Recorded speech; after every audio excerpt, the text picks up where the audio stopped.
Hi folks, Hugo Rivera here with HugoRiveraFitness, bringing you another Facebook Live this Friday night.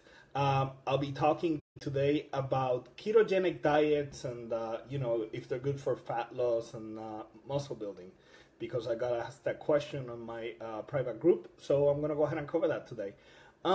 First, let's define what a ketogenic diet is. A ketogenic diet is basically one diet where the carbs are lowered dramatically, typically 30 grams or less per day, okay? And basically, you're supposed to stay on that diet pretty much kind of like forever. And the way that this diet is sold is as a way that you can go ahead and, gain muscle and lose body fat pretty effortlessly as long as you don't go ahead and touch the carbs. They basically say that there's no need for like calorie counting or anything like that. You just go ahead and eat fats and proteins and then you're good to go. There are many variations of the ketogenic diet. Some of the variations basically say that you can eat anything and everything as long as it is, no carb. Okay, so any protein, any fat is good. No, it doesn't matter, Other diets are more selective. Basically, they recommend better choices of food. But the premise is pretty much the same. Pretty low carb, keep the fats high, keep the proteins high, all right? Here's the deal with these diets. Initially, if you're looking to go ahead and lose some fat, it looks like the perfect diet because the minute you start it, you lose weight dramatically. I mean, you may lose as much as 10, 15. I know of people who have lost 20 pounds in a hurry, like in a couple of weeks or something like that. The thing is, however, that most of the weight loss doesn't really come from just fat loss. It's just basically water loss, glycogen loss, which is basically carbohydrates that are stored in your muscle and in your liver. So all those carbs are, burned off. And then you may have some fat loss as well, okay? So initially the results are pretty dramatic. So of course, it gets everybody pumped up. Who doesn't like those kind of results, right? The problem, however, is that as you continue that kind of plan, your thyroid levels begin to go down because the body needs some carbohydrates to go ahead and keep the thyroid levels up, okay? That's the first problem. So if the thyroid levels go down, your metabolism goes down, which means that now you burn less calories than you were burning before. That leads to a problem because then as you continue with the diet, you have less calorie burning capacity, which makes it much easier for you to go ahead and gain fat. That's not a good thing. In terms of the muscle building, yes, while it's true that, you're feeding yourself with massive amounts of proteins and hopefully good fats. Unfortunately, a lot of people do the ketogenic diet. I know that they're eating all sorts of garbage. They're eating all sorts of trans fats and things like that, which are not good for your health, okay? But let's assume that you're following a ketogenic diet that is healthy, that you're just eating really good proteins, really good essential fats. The problem is that your muscles are going to always look deflated. They're going to look flat, okay? Because you don't have glycogen in the muscles. When you don't have glycogen in the muscles, you don't have the volume, okay? Because the glycogen is not there, and the glycogen is needed inside the muscle to be able to pull water inside the muscle cell, so the muscle cell is all expanded, okay? That's the whole thing over here. That's one of the biggest problems with a long-term ketogenic diet. Your muscles are not going to be looking full, okay? The other issue too is that as time goes by, yes, you can go ahead and gain some energy from the fats, but you're really not going to be able to be feeling the pump at the gym. You're not going to be able to go ahead and have the kind of energy that carbs really give you, okay? You do need some carbs in order for you to have the best results at the gym, okay? So, needless to say, as time goes by, this diet just makes it harder and harder for you to achieve your goals, simply because, like I said, the thyroid levels go down, then the energy levels go down, you're not getting that great pump at the gym, you're not looking pumped up anyways. So, that's a hurdle. Okay, it's like after a while, it's like, oh my God, it becomes a drag. In addition to the fact that diet compliance is pretty hard because you don't have a lot of variety. Okay, if you're just eating proteins and fats, Your variety is going to be very, very limited, okay? And listen, I'm speaking from experience. This is not just me reading books, which I've read all the books. I've seen the research, I've seen all sorts of stuff, but the thing is, I've tried ketogenic diets, and I've experimented with them, and I've experimented with many, many versions of them. And I'll go ahead and tell you what the conclusion is before I go ahead and finish the video, okay? The conclusion of my research and experimentation on myself and on some other people too, okay? The thing is that this diet is not sustainable because most people invariably eventually get fed up and they toss it. Here's the problem when they toss it. When they toss the diet, the body doesn't really know how to use carbs efficiently anymore. So you're going to go through a period of adaptation to where the body has to relearn how to use the carbs efficiently. But in the meantime, you're going to be storing some major amounts of water and fats. Okay? I'll repeat that again. When you go ahead and once you jettison this diet, you will be storing massive amounts of water and fat. Been there, done that. This is what I'm telling you. The deal is that, you know, it just creates such a shock to the body that the body has to kind of like readjust itself again as to how to handle carbohydrates, how to deal with the water levels and things like that. And you may gain, you know, the same, you know, 15 to 20 some pounds that you lost in a hurry. You may gain that and then some. Because I've seen people that get just so frustrated by the massive amount of weight gain that happens afterwards. Because remember, your metabolism is crippled, okay? So once you introduce all these carbs, you're dealing with a crippled metabolism too. So that's a problem. What happens is that some people get so frustrated that they completely go off plan, they completely go off diet, and, you know, they just eat whatever. And it just leads to a situation that they may gain much more body fat than whatever they lost, okay? So I don't want that to happen to any of you, okay? I will tell you what I used one time. One time I used a variation of the ketogenic diet in which you do like 5 days of no carbs and then you do 2 days of high carbs. That worked pretty well, but again, it's just not sustainable. And in my opinion, here's where the conclusion comes in. In my opinion, after doing tons of experimentation with dieting and using different macronutrient ratios and things like that, I've concluded that the best way to do things is the following.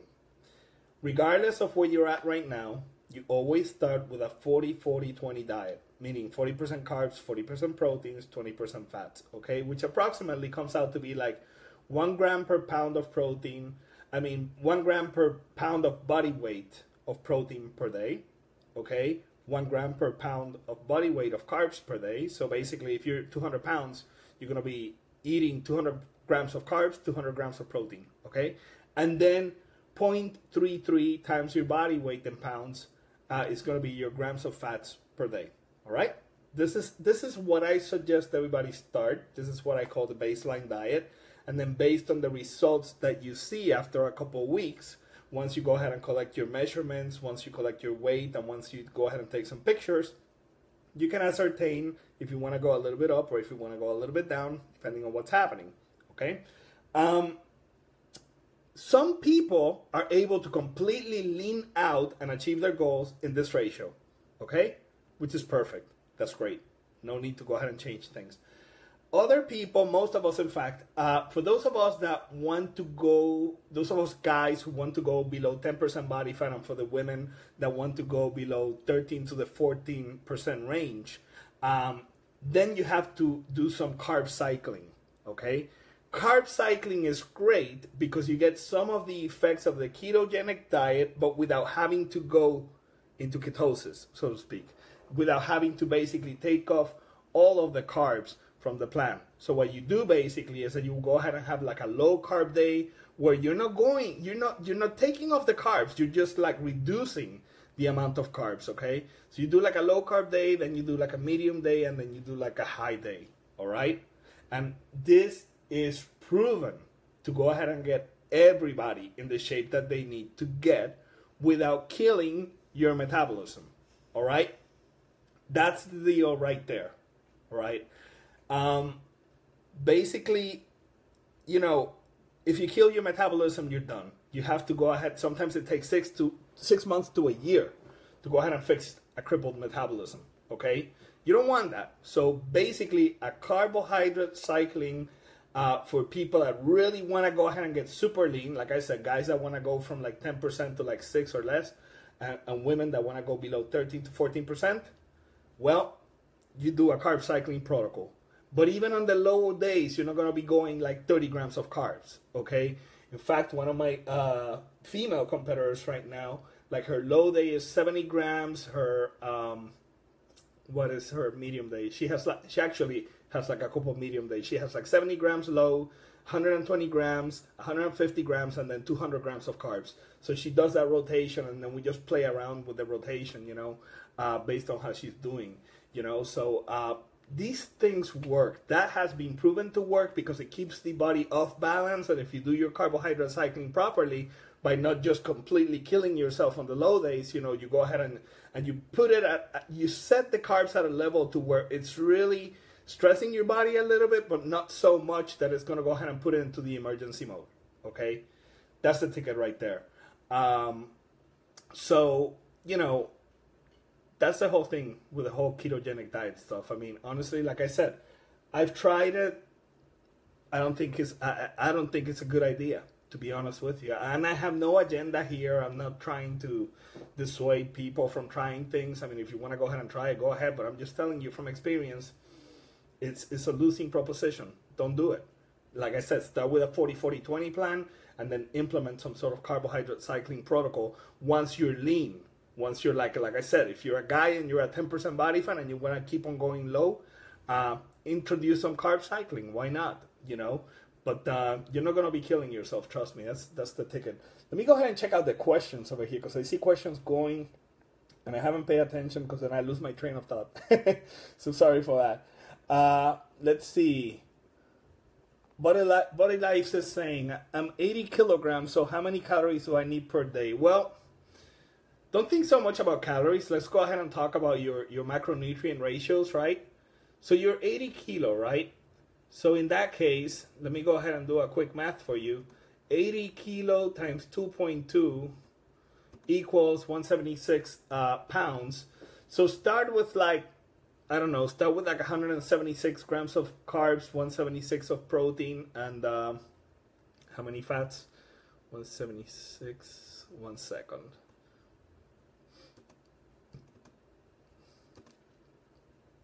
And like 58 grams of fats, okay?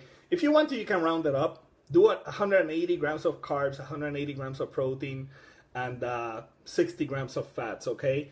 If you want to know the answer as to how many calories that is, 60 times 9 equals 540, okay? Because there's 9 calories per gram of fat. So that's 540, and then I put you at 180 for carbs and proteins. Let's see. You multiply that times 4. So it's 1440 plus 540. So it's 1980. So you'll be taking around 2,000 calories a day, okay? Give or take. You'll be taking around 2,000 calories a day because, like I said, 180 grams of carbs or proteins, you got to multiply that times 4. That's 720 calories. You multiply that times 2 because then you have, you know, the carbs and the proteins are the same, right? So 7, you know, you go ahead and you figure out your math that way. It's pretty simple, okay? So 2,000 calories for your body, that comes out to like 180 grams of carbs, 180 of protein, and like 60 of fats, all right? That's a good start. Hassan says, hi, hello, my friend. Scott says, your book outlines the best diet to make bodybuilding gains. Thank you, Scott. I appreciate that, buddy. I really, really appreciate that. Yeah, I mean, honestly, Scott, I came up with this, you know, via reading and experience. You know, like I would read stuff and then I would try it. And I would give it 6 weeks. You know, I would give it a shot. Like a real, legit shot. And if it didn't work, I would go ahead and make my notes and then, you know, kind of like figure out. This is how, like I started super high carb diets and then that didn't work good for me because I don't have that kind of fast metabolism. So as a result, I figured that the 40-40-20, and some people do 45-35-20, that works well too. That's fine. But that kind of ratio, it's a great ratio to start with. For people that have a much faster metabolism, what I do then is that I basically double up on the carbs. So let's say that the gentleman that I just talked to, and I recommend that 180 grams of carbs for his diet. Let's say that he had a super fast metabolism. If he had a super fast metabolism, I would do 360 grams of carbs, and then the 180 of protein, and then the 60 of fats. Okay, that's how I would go ahead and fare with that. Scott says, there you go, 40-40-20, that's the ticket. Yeah. John says, can you explain the body types and how the diet looks for each one? Well, yeah, of course, John. Like I just mentioned, basically for most people, to be quite honest with you, you either have a super fast metabolism or you have a slow metabolism. So, for the majority of us, it's going to be 40-40-20 or 45-35-20. That's fine too. It doesn't matter. For the rest of the people, you just double up on the carbs. If you have a super fast metabolism, double up on the carbs. Mesomorphs, which are people with a super high amount of muscle mass and low levels of body fat, typically I start them with somewhere in between, in between the, what I just mentioned, basically, instead of like 180, I would just go ahead and do like 180 times 2.5, not 2.5, I'm sorry, times 1.5, assuming that the person is 180 pounds and they're like a mesomorph, meaning that they're super muscular naturally, right? I would just start them at 270 grams of carbs if their body weight is 180, because I would just do 180 times 1.5, and that will give me 270 grams of carbs. But you know what? Some mesomorphs actually have such a fast metabolism that they do better with just doubling up the carbs, right? So you just gotta experiment, but that's pretty much it in a nutshell, So for the majority of us, it's just gonna be 1 gram of carb per pound of body weight. For those that have a super fast metabolism, it's gonna be 2 grams. For those that are mesomorphic, that may be kind of like in between the super fast metabolism and the slow, do 1.5, Those are good numbers to start with. Tim, hey Tim, hey coach, pre-workout here, awesome. You're taking your pre-workout now, awesome my friend. I know you're gonna go ahead and kill it. Jackie says, show your pecs. No show and tell, buddy. Buddy says, I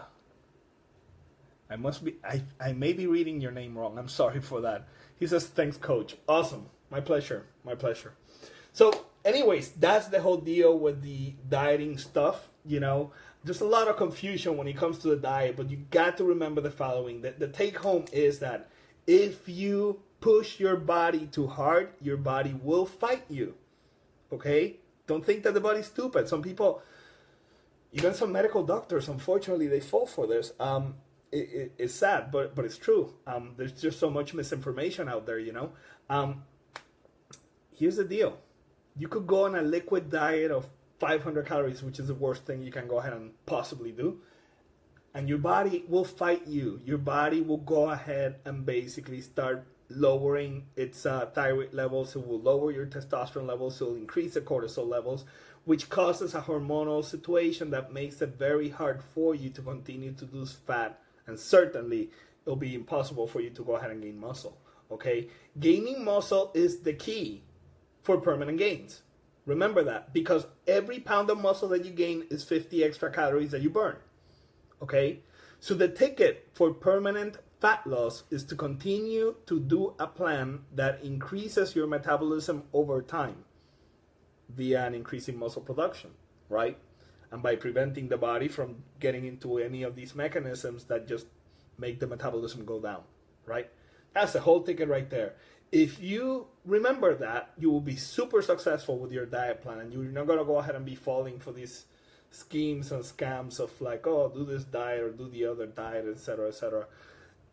Honestly, if there will be a magic diet out there, I would really say that it's just carb cycling, because carb cycling just gets things going. Once you're lean, there's no need to do carb cycling if you're not like at a super lean state already, okay? Because a 40-40-20 plan will get you there. All right, that's crucial to know. So, I mean, I know how it is. Sometimes, one gets frustrated and one says, oh, you know what? I just want really fast results. I just want to go ahead and kill all the carbs. But carbs are not the enemy, really. They really are not. You just simply need to follow the proper diet protocol, you know. That's the ticket right there.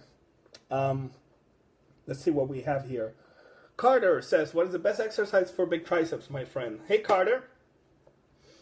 I think there's a few. I think, honestly, tricep dips on parallel bars, they're awesome. If you cannot do them, then you can go ahead and start with some bench dips. Anything that moves your body through space is going to be good, right? Furthermore, you have the close grip bench presses. Wonderful exercise for the triceps as well. Then you have the more isolation type of exercises like the skull crushers. You also have the body weight tricep extensions, which basically you kind of like set up a bar on the Smith machine. Like you can't do it on a Smith machine, or you can have if you have a squat rack, you can go ahead and set up the bar at the very edge, and then you just go ahead and you use your body weight to do a tricep extension. It's pretty awesome.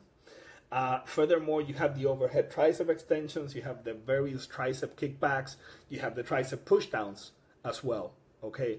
All these exercises are great. Now, if I could only choose one, it would definitely be the tricep dips on the parallel bars, all right? Because you involve all three heads of the triceps, and you also get some action on the pecs, and you get some action on the shoulders as secondary, you know? The key thing to make the tricep dip work is to do it as upright as possible, because if you're moving forward, you're going to be hitting mainly the pecs. So for the tricep dips to work, you got to stay as upright as possible. Okay? That's the ticket. Alexa says, hi. Hello, Alexa. How are you? Let's see. Roshan says, hey, Hugo, just got back from the gym. Awesome, buddy. Good to see that. Yeah, you got my email, right? Regarding the what I told you. I think, you know, some people just love to go to the gym and they get the greatest workout at the gym. Other people are homebodies like myself. And I just go ahead and train at home. But the key thing is to get the workout in. You know, it doesn't matter where you do it. I mean, it's all good, man. As long as you get the workout in, that's the ticket, you know? Roshan says, yes, sir. Awesome. So let's see. So yeah, so that's the whole ticket for the triceps, okay? So I hope that answered your question, buddy. Triceps, those are the best exercises. And incidentally, for biceps, I've been doing a ton of, you know, chin-ups for the biceps, which is a forgotten exercise. I don't see a lot of people doing chin-ups for the biceps, and that honestly, back in the golden era, a lot of people were doing that. To me, the chin-up for the biceps is analogous to the dips for the triceps. Same thing. Anytime you have to move your body through space, you're going to have to activate the maximum amount of muscle fibers possible, okay? Because obviously, if you have to go ahead and either push yourself up like this or pull yourself up like that, that's a whole bunch of muscle fibers that are not going to be activated with a preacher curl or a tricep extension. It's just not possible, right? I'm not saying those are not good exercises. I'm just saying that those the movements where you're moving your body through space are just so much more superior than anything else out there, okay? That's why a lunge is a superior movement to a leg press. Because the lunge, you have to balance yourself, you have to move your body through space. Whereas in a leg press, you're just in the machine and, you know, you push up and you know, the weight comes up and down. You're like in a two-dimensional universe, so you don't involve as many muscle fibers as you do on those other more compound basic exercises, you know. So that's the whole thing to remember here, you know. Let me go ahead and put this over here, by the way, if I can. Let's see. I'm going to go ahead and put a link for my coaching services and also my do-it-yourself book. And you also remember, you can go ahead and check out also the Body Sculpting Bibles, which are great resources. They'll go ahead and teach you everything there is to know. Here are the resources. Let me post them, because some people have asked me about the coaching. So here is the info on how to be coached by me. And like I said, if you want to do it yourself manual, here it is as well. And I also posted the link of where I get my supplements, because these are kind of like questions that I'm always getting. So like where I get my supplements and whatnot, I get them from Labrada Nutrition, simply because it's a wonderful company. I know the owner, Lee Labrada. He's a legend, wonderful person too. And what's on the label is what's on the product. You don't get any contaminants. You don't get any kind of like weird ingredients that are not listed. And to me, that's very important. So that's why I used Labrana Nutrition. Let's see. Body Life says, which exercise are good in gym, Superset or Dropset, please? Honestly, if you check out the book that I just posted, you will see that I use everything.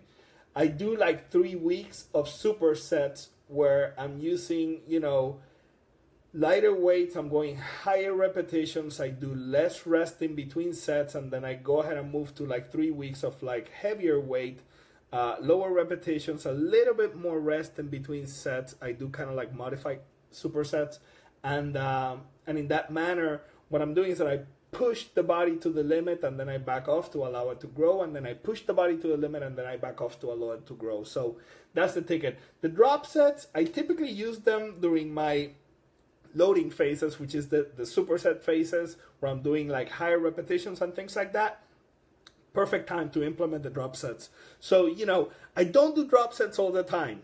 It depends. Like, it may be like my 3rd week of a loading phase where I'm really pushing the body, and I may want to go ahead and push it a little bit more, and I may implement drop sets, especially if I'm doing like some super high repetitions. Let's say that I'm going for like 25 reps or something like that, and let's say that I failed at repetition number 15, then immediately I go ahead and choose a lighter weight, and I just keep the exercise going up until I'm done with the 25 reps, okay? So that's how I go ahead and use my drop sets, all right? It's great technique to go ahead and add some extra tension to the muscle, all right? So I use all these modalities, I use all of these techniques to keep the body guessing, because if you don't keep the body guessing, then the body just stays the same. The body's just perfectly happy to stay the same. So that's the key thing to remember. That's why I changed the routines. That's why I periodize the routines.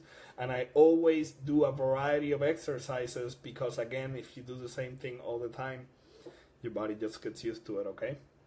So anyways, let's see if you guys want to go ahead and put any questions, ladies and gentlemen, now is the time to do it. If not, I'll just go ahead and close this session, because I think I covered everything that I wanted to cover. Just wanted to really make sure that everybody understands the whole concept of the ketogenic diet and the whole thing about dieting. Again, don't make carbs the enemy, please. I did that for years. I thought that carbs were the root of all evil, and that was not the case. But I always wondered, it's like, why do I look so flat? I look so small, and I have no energy, and this and that. You're most welcome, man. You're most welcome. Yeah, I always was wondering what the heck is going on with me. And, well, what the heck is going on with me is that if you're not eating carbs, you're not going to go ahead and have the volume. That's it. But then again, I was young, and I was just starting out, and I had no idea, and I was just experimenting with all these things. So, you know, I gave it a fair shot, and I kind of liked it at first because, like I said, the results can be addicting. But once you leave the diet and you see the aftermath, that's not cool at all. So definitely don't want anybody to go through that, you know. Tim says, thanks for the peanut butter suggestion. I gotta buy more. LOL. You're addicted to peanut butter now, huh? Awesome, Tim.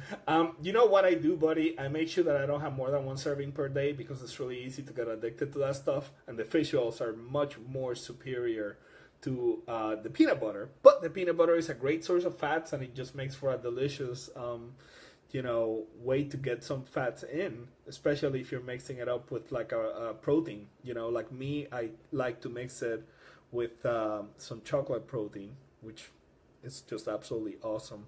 But even the vanilla, even if you mix it with vanilla, it's gonna taste good, you know. So yeah, peanut butter, that's good stuff, man. That's good stuff. Back in the day when I was younger and very stupid, I would sometimes down a whole jar of that stuff. Oh my god. And then I wondered why I had issues losing fat, right? That was dumb. But but yeah, true story. I would down jars of the stuff. Not anymore though. That doesn't happen anymore. Those mishaps are a big thing of the past. Tim says, banana chocolate peanut butter shake rocks. Oh yeah, man, that is definitely awesome. That's definitely one of my favorites. That is good stuff. Absolutely. It almost tastes like you're cheating. You may think that you're cheating when you're having those kind of like shakes. It's amazing too, because, you know, since we're talking about dieting today, a lot of people think that it's super boring to go ahead and follow a good diet, but that's not true. I mean, as a matter of fact, if you check out my Body Sculpting Bibles, there's a whole section on recipes, and the recipes are made by this awesome chef. She's from France, and the recipes are great. And anybody that has tried them just raves about them.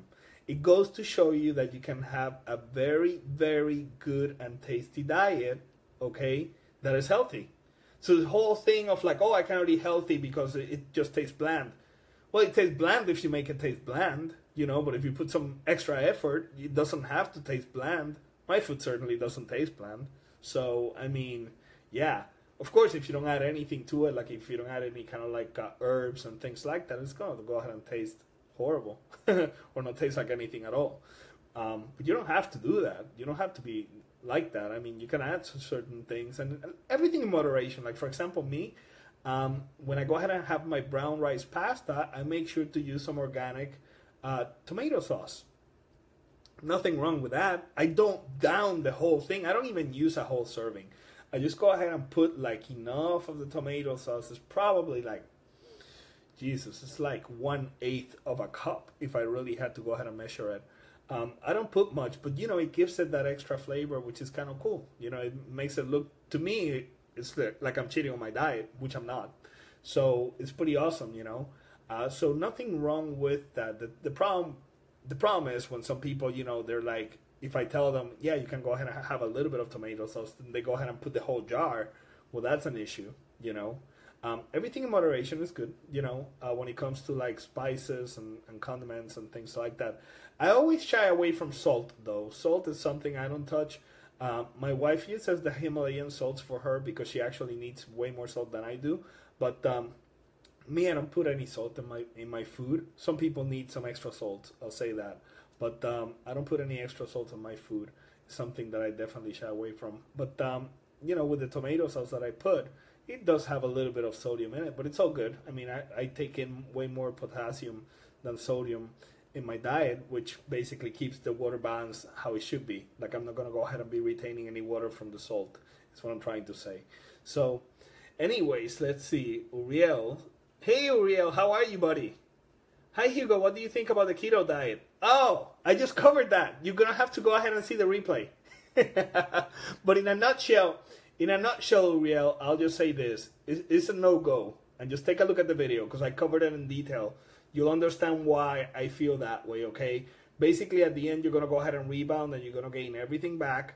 And I explain in the video why. It's pretty good video because like I said, I just really wanted to explain the subject because I don't want anybody to go through it, okay? But it's very interesting that you come, Uriel, today and you ask me this question because this is what the whole Facebook Live today is about, the keto diet, okay? So I'm guessing that a whole bunch, I don't know, somebody must be covering the keto diet out there because I'm getting a lot of questions about it.